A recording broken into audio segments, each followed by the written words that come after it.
Welcome, Sohini. It's such a joy to see you. Thanks, Mahenthri. I'm so glad to be here and be in conversation with you about my favorite topic. Sohini, first of all, congratulations. I'm so happy that you have founded this amazing leadership, life coaching consultancy. You're doing great work with corporates and individuals. And we are really proud about that. Now, I was really amazed with the name that you chose for your consultancy. Yes, so Harikoa is a Maori term, and Harikoa means joy, uh, joyful, euphoric, elated, ecstatic, delighted, exuberant, jubilant, thrilled, all at the same time.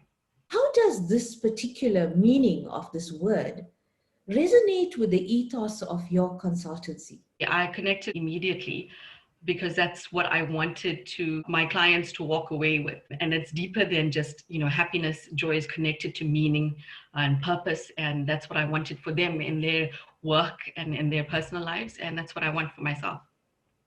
So tell us a little bit about the consultancy. So I work with leaders and inspiring leaders in business and entrepreneurs as well. The kind of help that I give them is a space to talk about their issues, their challenges, their dreams, their strengths. From those conversations, they are able to remove the limiting beliefs that they are experiencing, remove the blocks, and move in a directed way towards what they're trying to achieve. The research shows that people who are happy at work, they're more engaged, they perform better, they give more of their discretionary energy, they stay with the company for longer. So, it's all of those things that contribute to the success of the organization.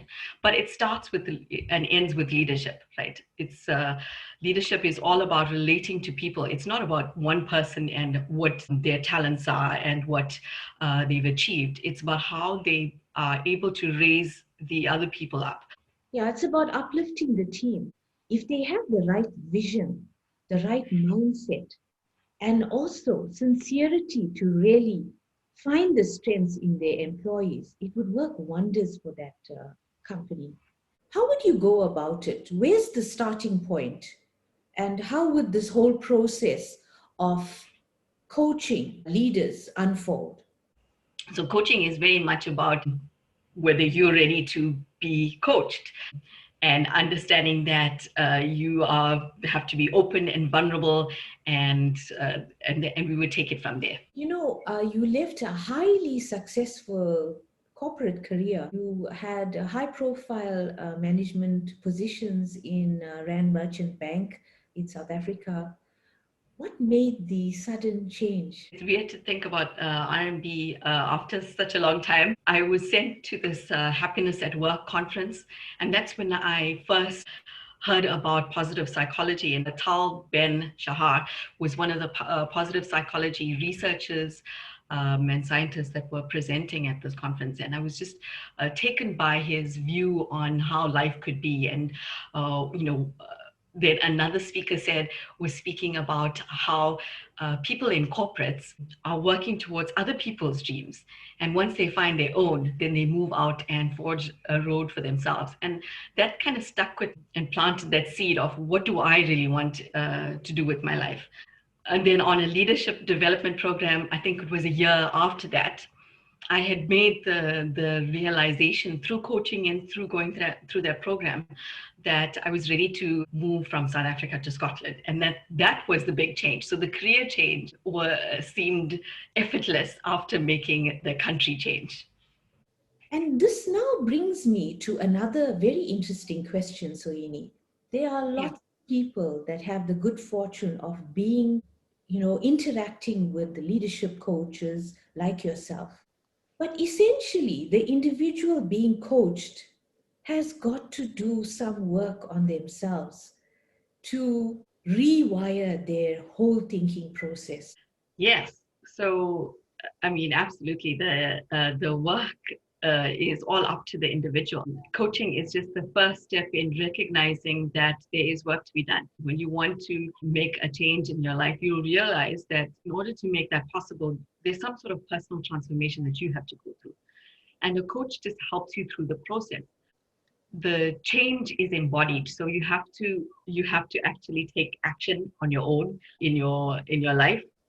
There's no getting away from that. The things that block you, all of that comes to awareness in coaching, and then what you do with that information is up to you. But generally, the people that come to coaching, they want change. It's multi-layered, and once they make one small change, the rest kind of opens up for them. You gave a very interesting address to the BBC. What was that address all about? That was for Women's Day, and I was the keynote speaker. And just speaking about strength, can be more aware of the things that you do really well that give you joy, and you do more of that. You will be happier, you will be healthier, you will have a better mindset, you will have an enhanced well being. You will perform better at your job. People often think that strengths are just something that you're good at, but it's more than that. It's that joy element. It's that energy that you get from doing this activity. A lot of people experience burnout from doing something that they're good at, but it's not giving them anything back. But when you do something that you really enjoy, that is your strength.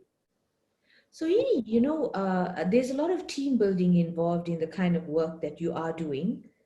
Now, with the current situation with the COVID-19 pandemic, how has it changed the strategies that you will use in leadership coaching now? It's actually opened up a whole lot more because everyone is doing things remotely. So it means that I can work with people in different countries, different time zones with more ease, right? I don't have to travel there. People are more accessible online. One thing that is different that you can't replicate is, the chemistry that you have That's face to face when you meet people, and then in the group setting, especially when you're talking about or when you're sharing stories. As a facilitator, you want to walk through the different groups and hear what people are talking about and pick up what that energy and the chatter is about, so that you can use it to move the group in a direction. So that you miss out on that, but the rest of it we can do online. a lot of people attend fabulous coaching programs. What advice can you give? The transformation should be sustainable. We mustn't go back to our old patterns of thinking. The way that I work is that a goal can't just be a goal. It's a bit like the difference between saying, I want to lose weight versus I want to lead a healthy life. You need to be moving towards something positive and something that means something to you. And I find that once people connect to that, and once they realize that actually this is important to my values, it is about how do we integrate this new thinking, these new insights, but how do we integrate all of that into our lives and make it something meaningful for ourselves? So, Ini, what is your thought? Are corporates actually investing in coaching their leaders? Yes, absolutely. Corporates are great advocates for coaching. They recognize the power of coaching and how it can transform teams. What are your thoughts on resilience, Sohini? Yes, resilience, another one of my favorite topics. And I've noticed that a lot of companies are putting investment into resilience programs and courses and trying to teach resilience. We all go through adversity, and it's how we move through that and what we take from that that makes us resilient. So if you think about the last really difficult time that you've experienced, and think about what pulled you through, what got you out of the the darkest moment. Who was there to support you? You know, what did it feel like when you realized that there was hope? You know, that you were no longer in the period of despair, but now, you can see the light. Things are going to be better. And that is what builds your resilience, being aware of those kind of things that make you stronger. The other thing about resilience is we need to remind ourselves that we have control. There are certain things that we have control over, and one of them is we can control where we put our focus. And that is the key to moving through times of adversity. Focus your attention on the things that bring you joy, the things that are going to strengthen you, and pay attention to how you're reacting and responding to what's around you, and then work on your mindset and your perspective. And then the last part of that is your action. You have control over your actions. You can build positive habits that move you out of the things that are keeping you locked in despair and move you towards something that's more positive. Now, there are many people doing leadership coaching. What is uniquely yours to bring to your own consultancy? That's a nice question. Me. I bring my values, my strengths, my experiences, my commitment to you, and that's unique to me. The magic that happens in coaching is really the space between two people, what we can create together. It's a partnership. It depends on what I bring your attention to. It depends on what you bring to the conversation. And so it's in that space that magic happens. And I'm just here to be of service to people's dreams and help them overcome what challenges they have. Coaching for me is not about just about unlocking performance for profit. So leaders have the potential to inspire and help raise people up.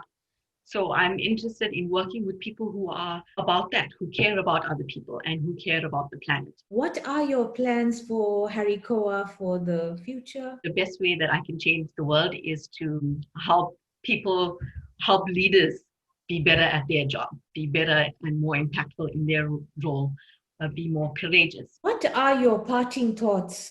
I guess self-care is about how you are paying attention to what your body and your mind needs. So what I would offer is that you can do a check-in with yourself every day or time to time whenever you feel like you're having a little bit of a wobble, and ask yourself, what can I do today to nourish myself? What can I do today to strengthen myself?